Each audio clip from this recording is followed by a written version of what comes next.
Hello everybody. So this is going to be my full diet breakdown leading up to my first contest, which I was very happy with. I felt like the diet served me well, but I'm going to break that down and then move forward into looking at what I'm going to change, the small adjustments I'm going to make in terms of my calorie consumption, in terms of the quality of the foods I'm eating, in terms of coffee, in terms of what kind of protein, and such. So just small adjustments, but I already had a pretty radical diet, so I'm going to share that here with you all so that you can understand my process that way, and hopefully it can help your own health journey.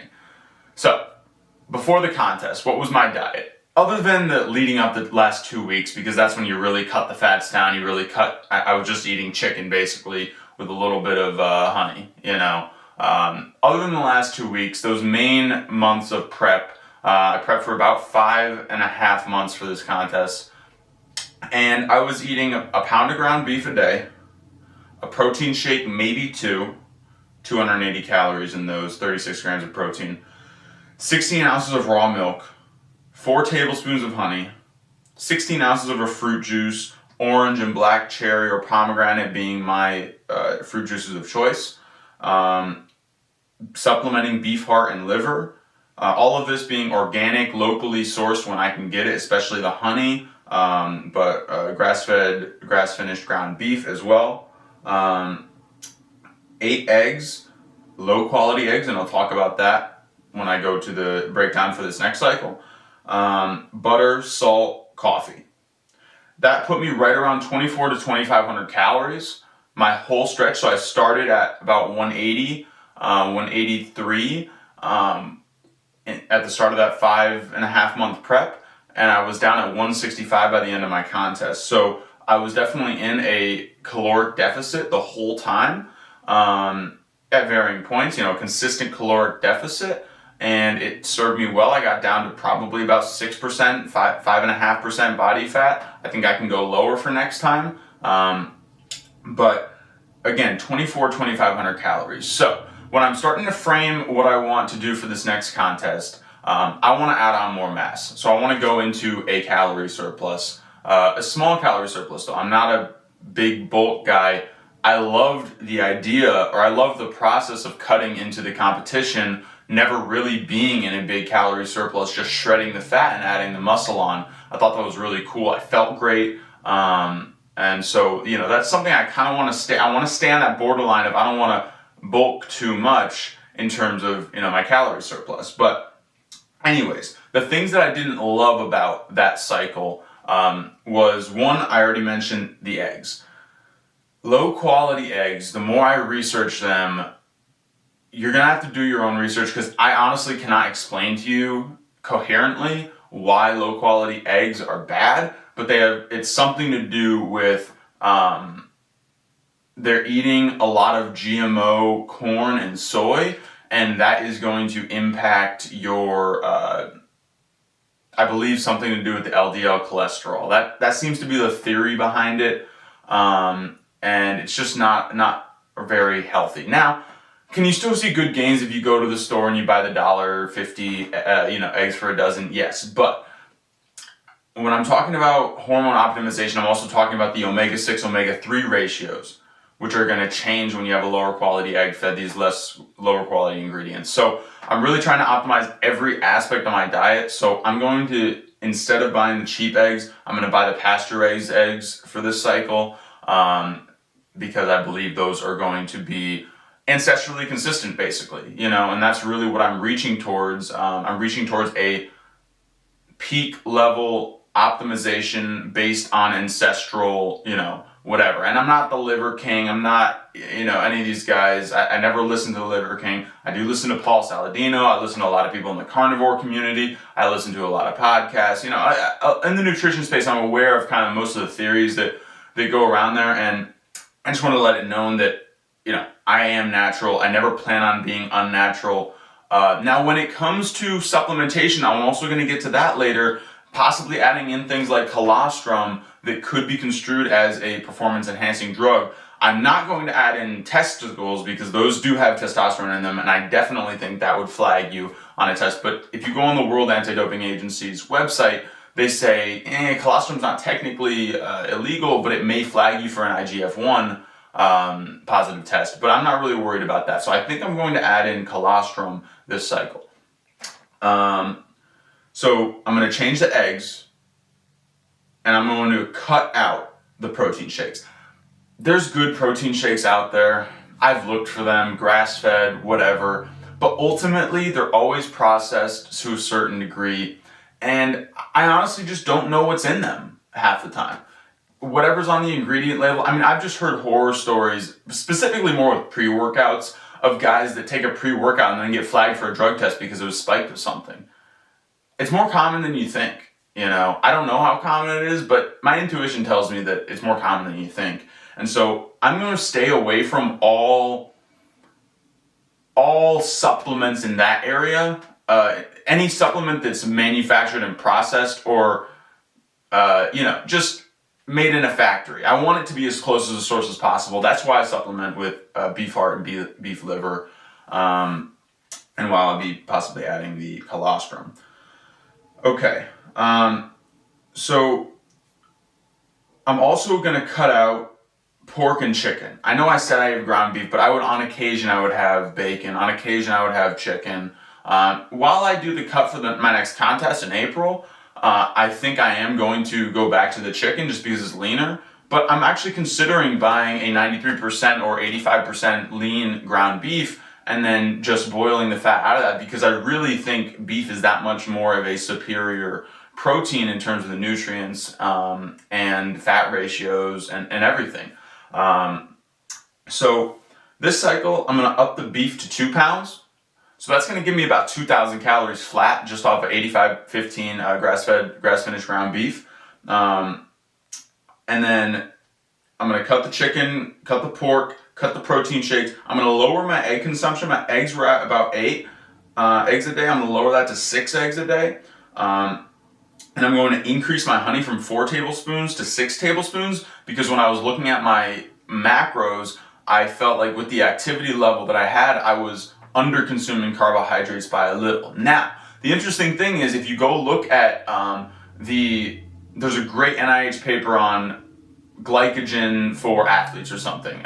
It's a review of glycogen metabolism basically, and in that there's 3 papers that they have cited for resistance training as it relates to glycogen depletion, meaning that what will your muscle gains look like? What will your body hormones, what will everything in your body look like if you train with low glycogen levels?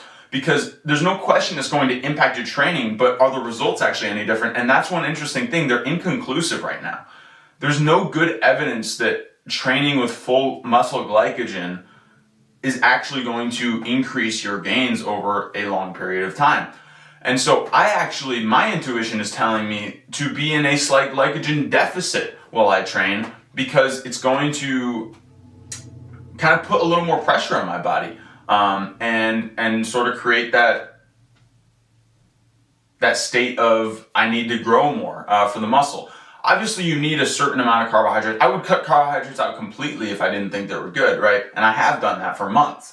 And I added them back in. High quality carbohydrates, the right carbohydrates, no sugar, no wheat, gluten, grains, And I'm not saying you can't consume these things and be okay, but when it comes to bodybuilding, I get joint pain almost instantly the day after if I eat grains. It's nothing crazy, it's nothing debilitating, but it just doesn't feel great. So I don't even know where I was talking about the carbohydrates. So I do want to up my carbohydrates from, they were probably at like 200. I'm going to try to up that to like 250, maybe even 300. Now they say for full repletion within 24 hours, you actually have to be consuming, for my body weight, like 10 grams per kilogram. So I'm 70 kilos, kilos. So I would be consuming about 700. I mean, that's a ridiculous amount. That's 2,800 calories of carbohydrates. So that's not, you never really want to aim for full repletion anyways. And almost no athletes get full repletion when you look at the literature. I think they cited soccer players that they studied professional soccer players over in Europe. So that was an interesting thing. So I'm going to up the consumption of carbohydrates a little bit. Basically, I'm cutting out all the low quality proteins. And now we get to the big elephant in the room, coffee. I still don't know if I'm going to cut coffee or not. Now, the reason I don't have any vegetables in my diet whatsoever is because I do believe at this point that they are chelating a certain amount of vitamins and minerals from the other foods I eat. Now, that being said, and then there's all these defense chemicals that can impact people. They don't seem to impact me very heavily. When I have a good fresh vegetable or something like cayenne pepper or spices, generally I seem to do very okay with that, and I'm okay with having spices on occasion. But when it comes to a chronic use of spices or vegetables and you're eating them with your meat, I do think that poses a risk for your overall gains in the gym, because you're not going to be absorbing the maximum. And this is what my new theory is going to be about, is optimizing every single calorie that goes into my body, making sure everything has its place. And so coffee, obviously caffeine's great. I mean, it really does increase gym performance. There's no question about that. I mean, you could say that, okay, once you get to a certain tolerance level of caffeine, but I don't even buy that stuff. I mean, I really think you do better with caffeine.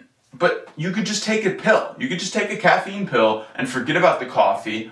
I love coffee. There's just no way around it. And so I think I'm going to start this new cycle with the coffee, and I may cut it out soon.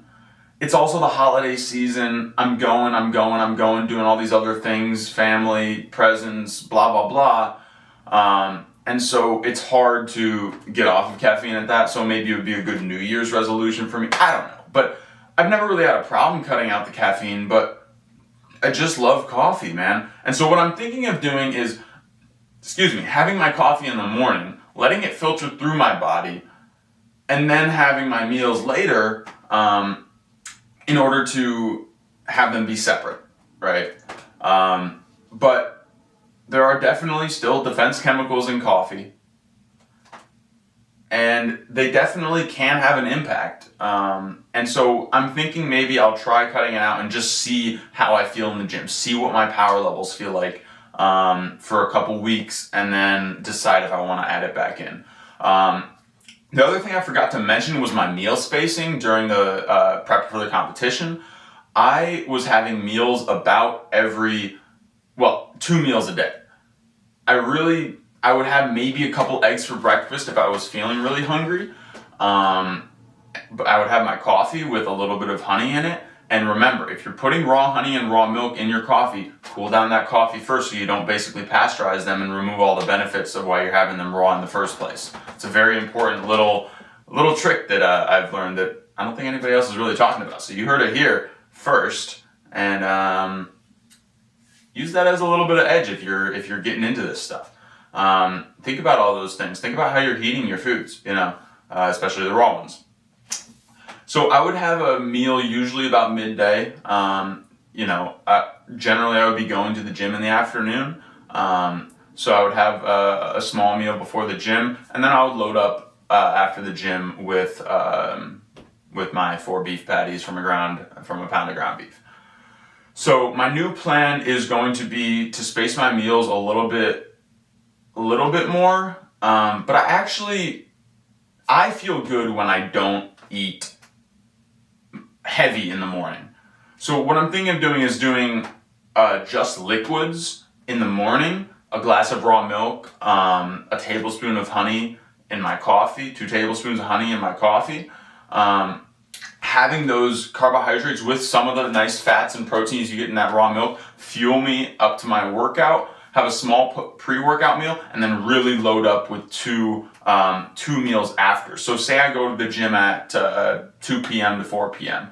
I'll have my first meal at 5 p.m. and then I'll have another meal at 7 p.m. or 8 p.m. Not saying that's optimal. I'd like to bring that a little bit earlier in the day, but with my schedule, that's just how it works out. So, yeah, that is going to be my new diet protocol. I forgot to mention, I will have raw dairy, so not just raw milk. I will add in like a good Parmigiano Reggiano or a good Gruyere that you know is sourced from raw milk, usually imported from Europe, especially if it's the Parmigiano Reggiano. Obviously, it has to be from that region. I will add that in kind of as the same thing as raw dairy, but staying in the same calorie ranges that I've already put forward in this video. So my new calorie range is going to be about 3,200 calories versus the 2,500. So over 5.5 months, it actually will be about 5 months till my next competition. I'm going to have 7 calories a day. So it's 30 days a month times 5 months, 150 days times 10, 1,500 times 7. Is that right? 15,000 times 7?